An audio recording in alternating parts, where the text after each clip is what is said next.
Hi, welcome to Bookmark. I'm your host, Don Noble. My guest today is my wife, the writer Jennifer Horne.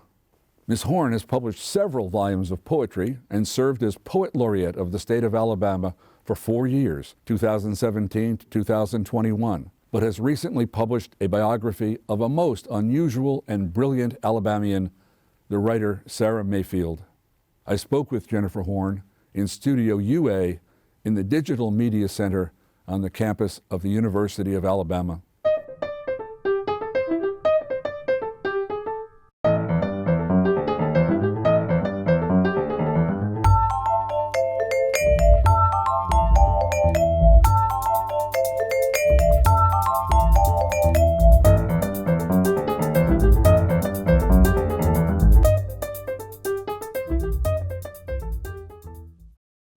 Well, Jennifer, it's nice to see you here.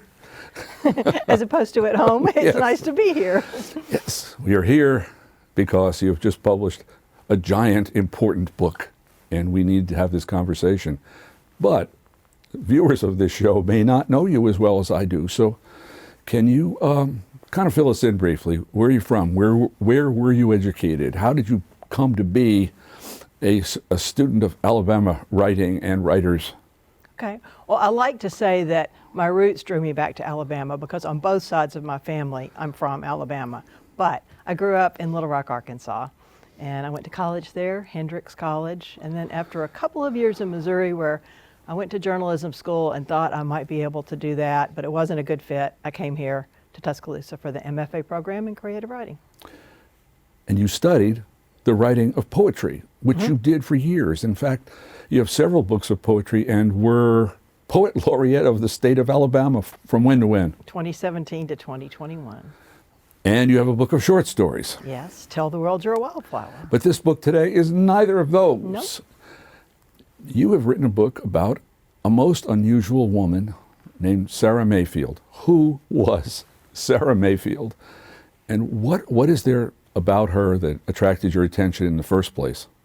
Well, let's start with her dates, 1905 to 1979. So that's her period of Alabama history, and she covers a lot of periods in the decades of the 20th century. I first heard about her in 1986 when I came to Tuscaloosa. There was a woman named Nancy Loeb who was doing research on this Alabama eccentric writer, and I was intrigued. And at the time, I thought it was a fairly standard, clean-cut, horrible family puts eccentric, ungovernable female in the mental institution. And then when I came to do the research on it, I found that there was a lot more to the story than that. It is a very long and very complicated story. And the story begins in Montgomery, Alabama. Yeah. This woman, Sara, even if she had herself not done much, she'd still be kind of famous because of her childhood friends. Her childhood friends, they were amazing. Tell us about that, the world of Sara Mayfield's childhood in Montgomery. She was the daughter of a judge and so on. And she was famous adjacent in that sense. You Yeah. know, she did. She grew up with Zelda Sayre, who married F. Scott Fitzgerald. She grew up with Sarah Hart, writer in her own right, who married H.L. Mencken in Baltimore, Tallulah Bankhead, and Tallulah's lesser-known sister, Eugenia. So she was very much, Virginia Foster Durr, very much in this circle of intelligent, vivacious, somewhat rebellious young women growing up. Her dad was a judge. That's what brought them from Tuscaloosa to Montgomery when she was a child. Her dad and Zelda's dad were not just judges, they were judges on the Alabama Supreme Court. They were state Supreme Court justices, Yeah. and they would play chess together at the end of the day. Yeah, This is a very exotic and privileged group. yeah. And the women, the people we're talking about are women. On the one hand, they are enormously privileged. The Margaret Booth School, any college, the piano lessons, all of it. On the other hand, as your book and other books by these women and about these women, in some ways, they were the prisoners of their own privilege. Mm-hmm. That's a contradiction that you expand on at some length. Yeah, these white, upper class, upper middle class young women in some ways had fewer choices in terms of what was expected of them than women of lower economic classes. They were really expected to grow up and be educated just enough to be good ornaments to their husbands and be able to run households and not to have ambitions for themselves. And if they did, they were likely to be viewed at least as eccentric and possibly as insane. Yeah. Well, a lot of them just left. You know, they Yeah. went to New York or London or Paris. And Sara did that for periods, but she always came back to Alabama. She was always drawn back to family, to place, to what she saw as her responsibilities. So she never quite broke free of that dialectic between being who she was and fighting with what was expected of her.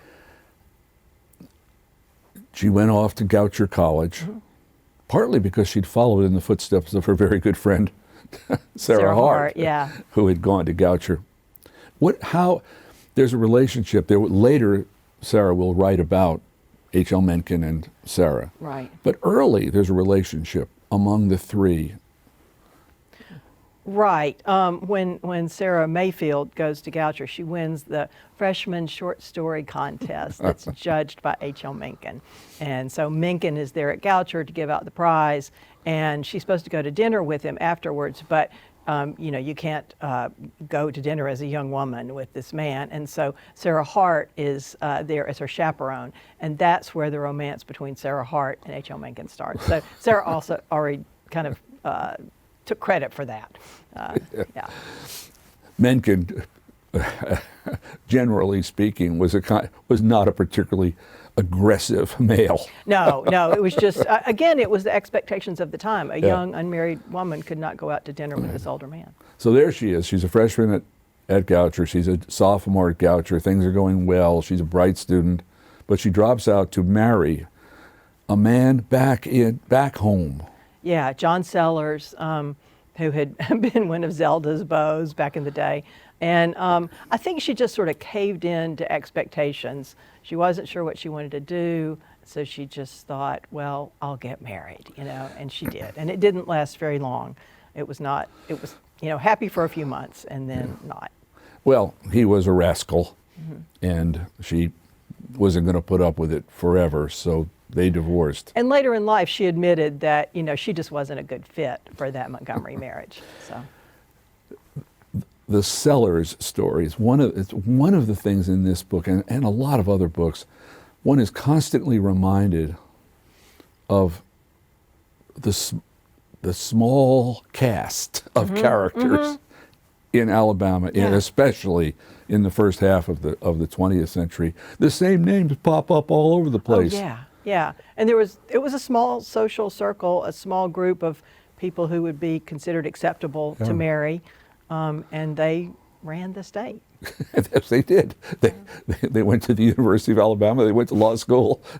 They became legislators and the leaders of business and society and ran the state. And to some degree still do.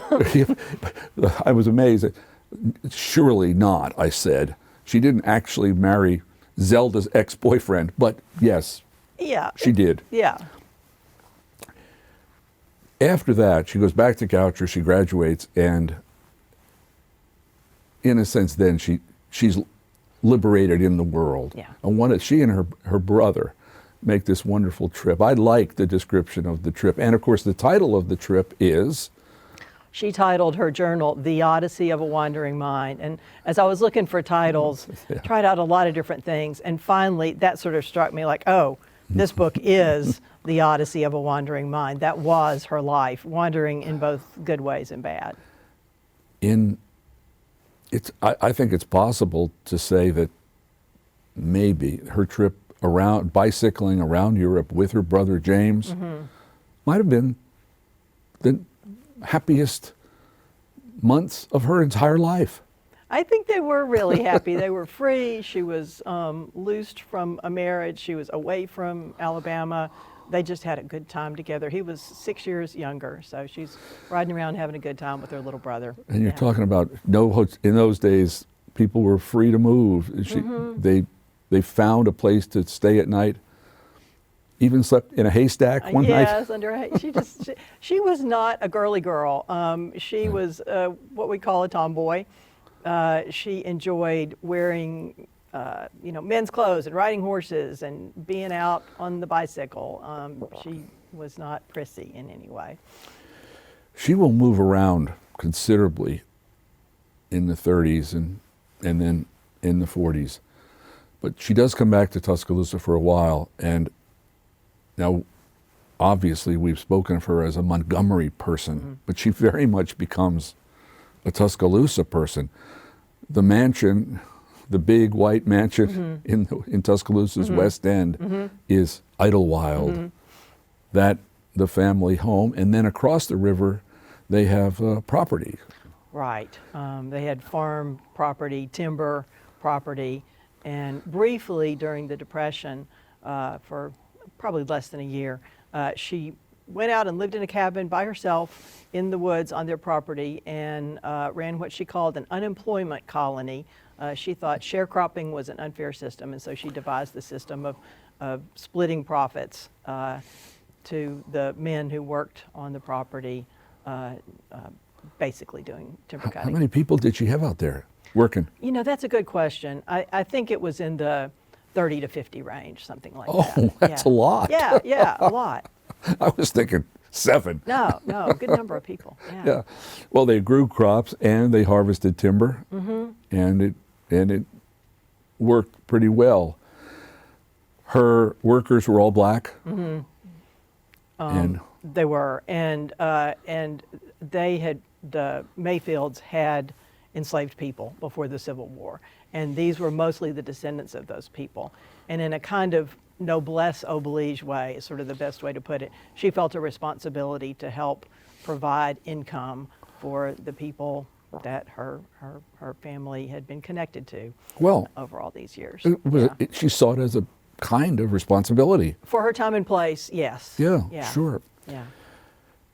The part of her life that I understand the least, because I failed chemistry, is Sara as an independent, stand-alone. Well, she did cooperate some with a couple of chemistry professors at the university, but she's doing experiments. She thinks of herself as an inventor and a chemist.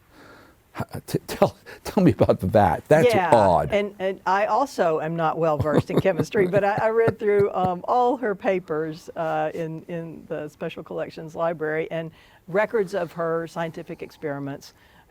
This connects to that idea of responsibility as well. She thought if she could figure out a way to use cotton byproducts, since the South was, cotton rich, that this would be a way to provide people in the South with more income. So she was experimenting with what she could do with cotton byproducts, and she figured out a way to make plastics from a powder that you could mix up. And she did some unusual experiments, like she made this kind of paint plastic stuff that she painted her bathroom with so that it would be easy to clean. But she just had a very fertile, inventive mind. And she came up with things like, she called it a autocopter, which is like a helicopter now that could just lift straight up, or a kind of a van that would include all household cleaning implements and lawn implements as well. She was ahead of her time in some interesting ways. Well, she's ahead of her time, unless you count Leonardo da Vinci. Right, yes. In which case... And she loved Leonardo. I mean, somebody insultingly called her a female Leonardo, and she was, she would have been pretty happy to take that mantle on. For a while in the 30s and then later up through the 40s, she takes a whole series of other jobs. Yeah. What'd she do in New York theater? So she was a play reader, casting director. She liked being behind the scenes. She didn't want to be on stage. And so she worked in the theater. She worked for a furniture store for a while. It was Depression years, and so she was sort of taking what she could get. and then she'd come back to Tuscaloosa for a while, and go back to New York for a while. And she was always doing freelance journalism along the way, and so she would write pieces, and then that became more her focus pre-war and during World War II was journalism. Perhaps the high point of her assignments was covering the planning of the United Nations. Where and when was that? Yeah, there was the Latin American Conference in Mexico City, which I think was March '45, and Frida Kahlo and Diego Rivera and Orson Welles, all these people were down there. I don't, just sort of on the edges of things. And then she went to San Francisco in April of '45 for the formation of the United Nations, and all her press packets and passes and informational stuff she saved. Huh. And so it was really fun to look through all of that. And she was reporting she reported for the Birmingham paper, but she also reported for a group called Trans Radio, which was the first national news radio service, kind of like the AP now. She was all over the place. She may or may not have had some kind of job in American intelligence or counterintelligence. Yeah, she definitely thought she did, and that's where we get into Yes. the question of her mental illness.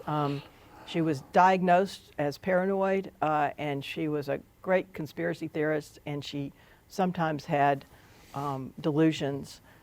So it's really hard to tell. I think probably she did not work for the United States government as a spy or undercover operative or propaganda specialist, but she did write an outline for the V campaign of psychological propaganda. She did see high up people in Washington, D.C. who were old friends from her New York City days. She was connected to a lot of people who were connected to the war effort. It's a cliche that if a person says he worked for the CIA, it means he doesn't. Yeah. But I'm not sure that that's always true, and it's not Right. always true in her case. Or if I told you, I'd have to kill you, So, but there are things that are consistent with paranoid ideation in terms of what she wrote about that time. She worked herself to exhaustion. There was some pretty streaky mental health in her family. Her brother finally did commit suicide. Mm-hmm.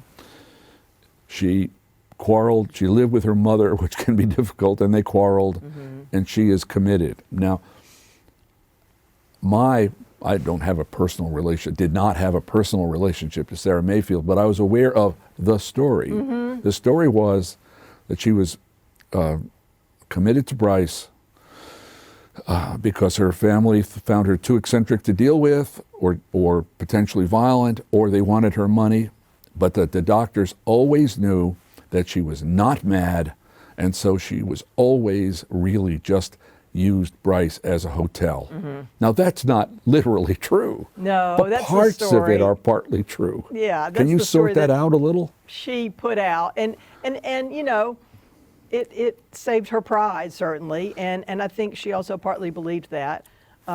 She was committed because she seemed to be having a breakdown. She may have assaulted her mother. There's some evidence that happened and that precipitated the commitment. The thing that helped me a lot was being able to get her patient records from Bryce. So she kept a journal the whole time she was there, so I could look at a journal entry and then I could look at her patient records for that day and see the disparities between what she wrote and thought was happening and what the doctors wrote and thought was happening. And so she clearly had mental illness. It's also clear to me that she would never be institutionalized for that period of time now. She was so functional in many ways that she did not need to have her life taken away from her. How long was she in there? 17 years. Yeah. And as she, in a sense, got better, mm-hmm. she was allowed more and more privileges. Mm-hmm. One of the things that surprised me about that mental hospital, I don't know what it was like in others, is that people could come and go a good bit. So it was really normal for people to go home for the weekend or for family to come and take you out to lunch from the hospital. Yeah. And then as she got better, she was allowed to go away to visit friends in Florence when she was getting really better. And who knows exactly why she got so much more stable, but she did. she was able to go on research trips for the books that she was working on to Texas and to Princeton. And I think I do know partly why she got better. I think it was friendship, and I think it was art. And those things sustained and then finally helped her turn the corner. Her original, the story that was most current in the 70s when she was still alive, Yeah. was that she would leave Bryce in the morning and go to the University of Alabama Library and work on her papers and on what would become her books. Right. When did that kind of start up? Because it was going towards the end of her stay. It really was. Say around 60, 61, she had donated her papers in the 50s because Stanley Hoole had requested and kind of lobbied for her to do that. So while she was still at Bryce, she donated her extensive papers. And then she was allowed to go over to the library for the day, and she had a little table in a corner, and she would work. And she initially had written this huge literary autobiographical memoir history, which she finally ended up cutting into the 2 books about the Fitzgeralds and the Menckens. Well, she knew Zelda and Scott. Right. She knew Sarah and Henry. And they were a part of her life, so she wrote books about each of them. Yeah. And I've read the books, and Yeah. they are. It's really a treat to read a book about say a Fitzgerald or a Mencken by someone who didn't do them write the books as a research project, but who Right. knew them. She knew them. Yeah, she knew them as friends. Yeah. And I think what she intended was to give that personal but literarily informed account of these people, and partly to memorialize their lives and friendships, and partly to have her say she thought she knew things and could say things that other people didn't because of growing up with those women. She said a lot of things, but a disappointment for me, and for you, I'll bet, is what she refused to say. She burned letters from Zelda. Yeah. If we'd had those letters, if those letters had been a part of, well, if they were still a part of the permanent record, or if they were in Exiles from Paradise, we'd know a lot more about Zelda. Yeah, yeah. She was protective of friendships. She didn't want any scandal, and it may have had to do with extramarital affairs. It may have had to do with homosexuality, possibly Zelda. It may have had to do with her own sexuality, which she loved both men and women in her life. But whoever it was she was protecting, she burned those letters, so we will never know. I hate it. It happens a lot. It's all over the place. There's Yeah. always somebody burning somebody's letters. Yeah. And as time passes, we all get much more mellow about these things, so that after 100 years, say from 1924 to 2024, now we're just curious. It's not personal so much anymore. One more book of hers that she published in her lifetime, and I remember when it came out, a novel about the Mona Lisa. Yeah. Why? What an odd subject for a girl from Montgomery, maybe. Well, yeah, I mean, she was fascinated with Leonardo, so Yes. I think that is where it starts. When she had met the actor Leslie Howard in London back in the 20s, he had said, and I don't know where his impulse came, but he said, "I'd love for you to write a play about the Mona Lisa." So that the germ of that idea goes all the way back to the 20s, even though the book isn't published till the 70s. And she worked it as a play, she worked it as a novel. She finally ended up calling it a kind of historical biographical novel. And it's perfect for the way her mind works, because it's all about intrigue among all these families in Renaissance Italy. And so everybody is telling secrets about everybody else and keeping secrets from everybody else, and it suited her way of looking at the world just perfectly. Her way, it was her way. It was the way people in Montgomery looked at the world. The intrigue of Renaissance Italy Yes. was reproduced in the intrigue of 1910 Yes. Montgomery, Alabama. Yes. In that upper class kind of way. Yeah. Well, you mentioned Leslie Howard in passing. She knew Hemingway in Paris, didn't like him very much. She met Virginia Woolf. Yeah. How? Yeah. She had tea with Virginia Woolf when she was living in London for the year when she was in graduate school there after that bicycle trip. She was living in Bloomsbury, and Virginia Woolf came over and invited her to tea. And so she went to tea, and this blew the top off my head when I was doing the research and found this letter. Virginia Woolf was talking about how she was writing this essay on what it would be like if women had a room of their own in which to write. And of course, the very famous essay that Woolf wrote about having a room of your own if you're a woman and a writer. And she was there at the beginning of that. In a sense, Sara Mayfield was everywhere. She was. She was like Zelig, you know? Yes, Yeah. all over the 20th century. Yeah. She was released from Bryce finally In 65. in 65 and lived in Tuscaloosa from then until her death in 79. 79, pretty much. Yeah, she did some traveling, but mostly she was in Tuscaloosa. Yeah. Well, she was a real live person when we knew her in the 70s, Yeah. and all of that history was at that time unknown, but now it's not. Yes. Well, congratulations on Odyssey of a Wandering Mind. It is a giant piece of work. Thank you. You were there for all of it, and so you know the whole story, and I appreciate being able to sit down and talk about it. It's a pleasure.